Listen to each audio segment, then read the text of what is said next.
राधे राधे।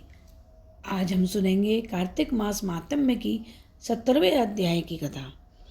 माया जलंधर रची शुभ को हुआ बोध, चक्र सुदर्शन चलाए कर मारा असुर सकोद। नारद जी कहते हैं कि जलंधर को ये नहीं मालूम कि उनकी पत्नी वृंदा अग्नि में प्रविष्ट हो गई है और किस तरह से विष्णु भगवान ने उनके साथ छल किया है। इस सबसे अनजान जलंधर ने महादेव जी को पराक्रमी जान शिव जी को मोह कर पार्वती का रूप बनाया। पार्वती जी को रथ के ऊपर बंधी और निशुंभ आदि दैत्यों के मारने से रोती देख शिव जी व्याकुल हो अपने बल को भूल नीचे मुखा करके खड़े रह गए। तब जलंधर ने 3 बाण शिव जी के सिर, छाती और पेट में मारे। विष्णु ने शिव को समझाया कि वह जलंधर ने माया रची है। फिर शिव जी ने भी माया करके भयंकर रूप धारण किया। महादेव जी का अति भयंकर रूप देखकर कोई दैत्य उनके सामने न ठहर सका और वे 10 दिशाओं में भाग गए।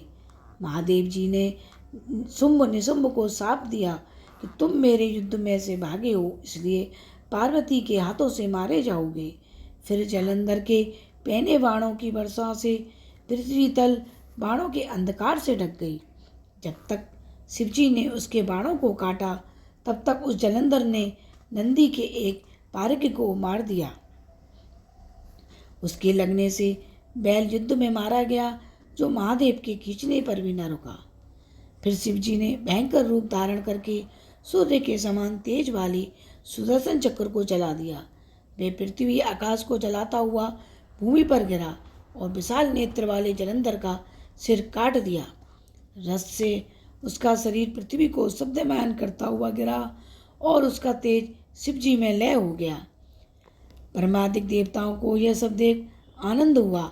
शिवजी को प्रणाम कर देवता बोले, हे महादेव, आपने देवताओं की शत्रुओं के वश से रक्षा की है, परंतु एक बात पैदा हो गई है कि विष्णु वृंदा की सुंदरता से मोहित होकर उसकी चिता की रज में स्थित है।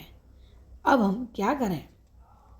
रुद्र बोले, हे देवताओं, विष्णु का मोह दूर करने के लिए तुम योग माया की शरण जाओ, वह तुम्हारा कार्य सिद्ध करेगी।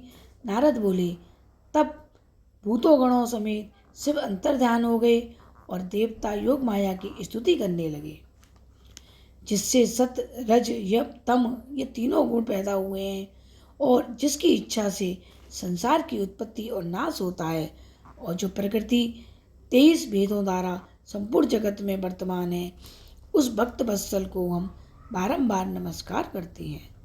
तब देवताओं ने चारों दिशाओं में फैल रही ज्वाला को आकाश के बीच में देखा। उसके बीच में आकाशवाणी हुई, वह सब देवताओं ने सुनी। शक्ति बोली, मेरे बीच में गौरी, सरस्वती, लक्ष्मी, इनमें रज तम और सत्व तीनों गुण हैं। देवताओं, तुम उनके पास जाओ, वह तुम्हारा कार्य करेंगी। देवता आकाशवाणी के वचनों को मानकर गौरी, लक्ष्मी और सरस्वती के पास जाकर भक्ति से प्रणाम करने लगे। फिर वे भक्त वत्सल देवियों देवताओं को शरण आया देखकर उनको 3 बीज देकर बोली, इन बीजों को विष्णु जी के पास जाकर बो दो, तब तुम्हारा कार्य सिद्ध होगा। नारद जी बोले, देवता और सिद्धों के समूह बीजों को लेकर वहाँ गए जहाँ वृंदा की चिता भूमि में विष्णु भगवान दुखी होकर विराज रहे थे। उन्होंने वे बीज वहाँ बो दिए। आपको मेरी ये कथा अच्छी लगे तो प्लीज़ मेरे चैनल को लाइक और सब्सक्राइब अवश्य